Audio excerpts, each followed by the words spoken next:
தன்னையே கையில் ஏந்திடும் ஞானவள்ளியே நல்ல தாமரை பூவின் மேவியே ஆளும் செல்வியே எந்த வாக்கு மேடையில் இன்று ஆடும் வாணியே எந்த நாளும் மேன்மையில் என்னை ஏற்றும் ஏனியே அன்னை நீ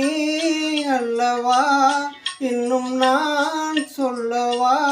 நீதான் தெய்வம் நீதான் செல்வம் கீதம் சங்கீதம் நீதானே நாள்தோறும் நான் பாட காரணம் நீ எந்த நெஞ்சோடு நின்றாடும் தோரணம் நீ இன்றி நான் பாட வேறேது கீர்த்தனம் ஒரு ராகம் இது உதயமாகி வருது